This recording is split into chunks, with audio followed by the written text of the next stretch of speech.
السلام علیکم۔ میں تمام پاکستانیوں سے بات کرنا چاہتی ہوں جو ماں باپ ہیں، پیرنٹس ہیں، اور جو بہن بھائی ہیں ان سے بھی بات کرنا چاہتی ہوں۔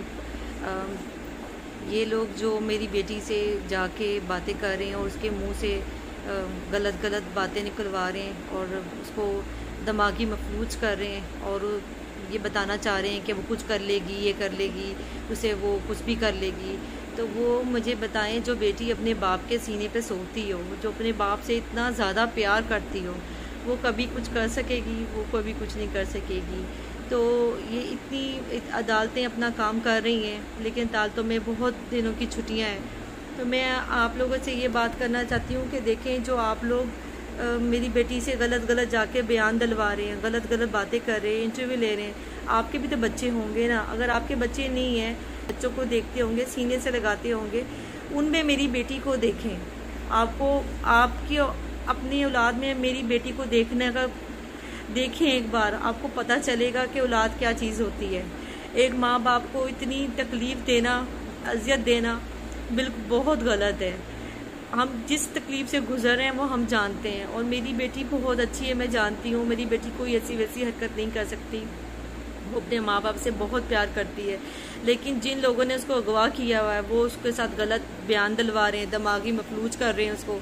تو میں آپ سب سے یہ کہنا چاہتی ہوں کہ آپ دعا کریں میری بیٹی خیریت سے گھر واپس آ جائیں، اور ایک ماں کو رلانا اور ایک باپ کو اذیت دینا، اس کی لاٹھی جو ہے نا خدا کے آگے وہ بہت بڑی ہے۔ میں بتاؤں، جب بھی یہ کبھی ان کو سزائیں ملیں گی نا، تو اس سے یہ ہوگا کہ آپ باقی جو دنیا کے بچے ہیں وہ کبھی بھی ان کو یہ لوگ اغوا نہیں کر سکیں گے، وہ تمام بچیاں اپنے گھروں میں محفوظ ہوں گی۔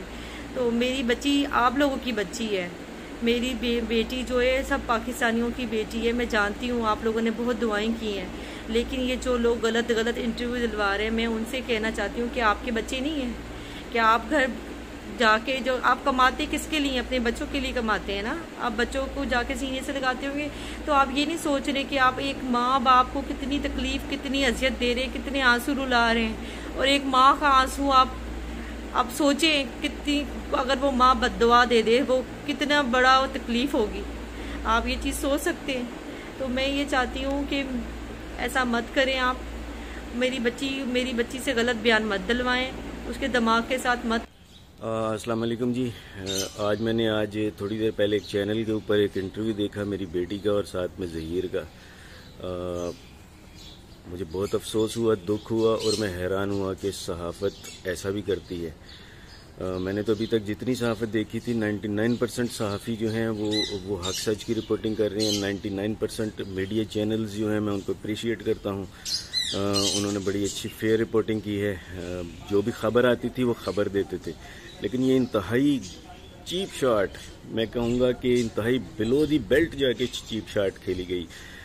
جو چیز پروو ہو چکی ہے کہ بچی مائنر ہے اور اس کی مائنر کی تو سٹیٹمنٹ ہی نہیں ہوتی، تو اب کیسے ایک نیشنل ٹی وی کے اوپر اسے بٹھا کے آپ اس کی سٹیٹمنٹس لے رہے ہو؟ آپ اس سے پوچھ رہے ہو کہ اب آپ چھوٹی آ گئی ہو اور اب آپ بتاؤ اب آپ کیا کرو گی؟ آپ کچھ خوف خدا کرو یار، آپ ایسا کیوں کر رہے ہو؟ میری تو آپ کے بارے میں رائے بڑی اچھی تھی، لیکن آج آپ نے یکسر میری رائے تبدیل کر دی۔ انتہائی چیپ شاٹ آپ نے کھیلی۔ آپ نے ایک ایسی چیز پاکستان میں پروموٹ کی جو کہ ایک بدنما چہرہ ہوتا ہے کسی بھی معاشرے کا۔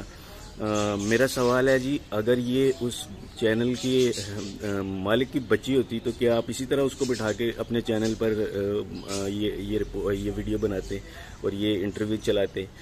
یقیناً نہیں۔ لیکن آپ نے چیپ شاٹ کھیلی۔ آپ تھوڑا سا اپنی صحافتی اقدار کے بارے میں سوچئے کہ صحافت کے بھی کوئی اقدار ہوتے ہیں اور کسی کو اتنا نہیں گرنا چاہیے۔ وہ لوگ جو کہ وہ ظہیر احمد جو کہ عدالت میں اب جس پہ دفعات شامل ہو گئی ہیں کڈنیپر کی بھی، اور اس کے علاوہ بھی بہت ساری جو میں اس ویڈیو میں بھی نہیں بول سکتا، اور آپ کو پتہ ہے ان سب کا، اور وہ پروو ہو گیا ہے کہ اب وہ بہت ساری چیزوں میں شامل تھا اور وہ مجرم ہے، وہ کلپرٹ ہے، اور آپ اس کے باوجود اسے چینل کے اوپر بٹھا کے کیا پروموٹ کر رہے ہیں؟ اپنے سوسائٹی میں کیا میسج دیا؟ آپ نے اپنی صحافتی اقدار کی دھجیاں بکھیر کر رکھ دی۔ آپ نے بتا دیا کہ ہر چیز جو ہے وہ ویسی نہیں ہوتی جیسی، سب چیزیں برابر نہیں ہوتی۔ میں بہت حیران ہوا، اور میں میرے پاس تو میں تو سوچ بھی نہیں سکتا تھا کہ کوئی چینل اب بھی ان کی رپورٹنگ اس طرح کر سکتا ہے، اور آپ کو نہیں کرنی چاہیے تھی، کیونکہ ایک چیز جو کہ غلط ڈکلیئر ہو چکی ہے اور کورٹ کے اندر اب یہ معاملہ ہے، تو آپ کو بالکل بھی اس چیز کے اوپر اب ان کا انٹرویو نہیں کرنا چاہیے تھا۔ اس کے علاوہ جی میں سب چینلز کا، سب سوشل میڈیا کا اور تمام صحافی بھائیوں کا شکریہ ادا کروں گا، جو باقی جو سب لوگ فیئر رپورٹنگ کر رہے ہیں، ان سب کا شکریہ ادا کروں گا۔ انہوں نے اس کیس کو لے کر میری بھرپور ہیلپ کی ہے اور بڑا اچھے طریقے سے وہ اسے لے کے چل رہے ہیں۔ Thank you.